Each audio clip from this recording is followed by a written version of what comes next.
Дараагийн мэдээг танилцуулъя. За сүүлийн үед хүмүүс цусан дахь сахарын хэмжээг бууруулахыг ихээхэн анхаарах болсон. За үүнтэй холбоотойгоор бүгд найрамд Солонгос улсад газрын самрын тосны хэрэглээг ихээхэн олон нийт дэмжих болсон. За үүнтэй холбоотойгоор энэ бүтээгдэхүүн Солонгост ихээхэн алдартай болж байгаа юм байна. За нийгмийн сүлжээний нөлөөлөгч алдартнууд газрын самрын тос хоолны дэглэмийн нууц гэсэн байдлаар сурчилж зарим хүмүүс өлөн илгэн дээрээ нэг халбаг газрын самрын тосыг хэрэглэх нь цусан дахь сахарын хэмжээг огцом нэмэгдэхээс сэргийлдэг гэсэн ийм мэдээлэл сурчлагыг хэлж байгаа юм байна. За үүнтэй холбоотойгоор эрдэмтэн судлаачид энэхүү газрын самбарт ямар ашигтай зүйлүүд багтдаг, за мөн ямар байдлаар хэрэглэх нь хүмүүст бас эрсдэл учруулж болзошгүй талаар судалгааг гаргасан байна. За газрын самрын тос нь ханаагүй тосны хүчил болон уурга агуулдаг бөгөөд эдгээр нэгдэл нь хоёулаа өндөр нягтралтай липопротеин буюу сайн холестериныг нэмэгдүүлэхэд тусалдаг төдийгүй бага нягтралтай липохолестерин буюу муу холестериныг бууруулахад тусалдаг болохыг эрдэмтэн судлаачид хэлж байна. За бүгд найрамд Солонгос улсын хүнс эмийн аюулгүй байдлын яамны мэдгдснээр нэг халбаг буюу 15 г газрын самрын тос нь 1.4 г элсэн чихэр, 3.8 г уураг, 5.8 г ханаагүй өөх тос агуулдаг. Эдгээр өөх тос нь зүрх судасны эрүүл мэндийг дэмжиж затглан мэдрэмжийг төрүүлдэг байх нь.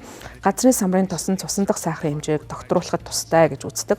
Учир нь газрын самрын тос нь өөх тос уураг нь илүү удаан шингэж өсгийг удаашруулдаг, мөн нарийн гидсэн дэх глюкозын шингэлтийг удаашруулан хоол идсэний дараа цусан дахь сахарын хэмжээ огцом нэмэгдэх магадлалыг бууруулдаг. Гэвч газрын самрын тосны илчлэгний нягтрал нь асуудал үүсгэж болзошгүй бас мэрэгчлэнүүд анхааруулж байгаа юм байна. За нэг халбаг ойролцоогоор 98 ккал агуулдаг учраас хэтрүүлэн хэрэглэх юм бол илчлэгийн хэрэглээ хурдан нэмэгдэж болзошгүй.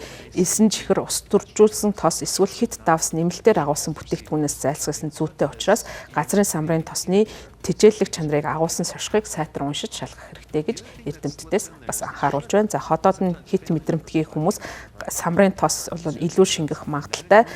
Газрын самрын нимгэн хальс нь шингэхэд хүндрэлтэй байдаг. Ялангуяа сайтар жажилж идэхгүй бол заримдаа баг бүтэн өдөр гидсэн шингэхгүй таагүй мэдрэмжийг төрүүлж болдог юм байна.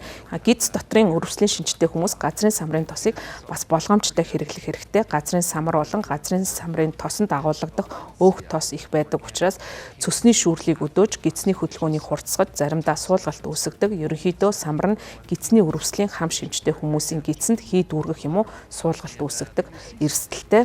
Хоол боловсрох үйл ажиллагаанд төдийлөн сайн биш хүмүүсийн хувьд илүү зөөлөн, илүү хялбар боловсруулсан хэлбэрээр нунтгалсан самрын тосыг хэрэглэх нь ходоодонд нь илүү зөөлөн мэдрэмжийг төрүүлэх боломжтой гэж мэрэгчлэнүүд анхааруулж байна.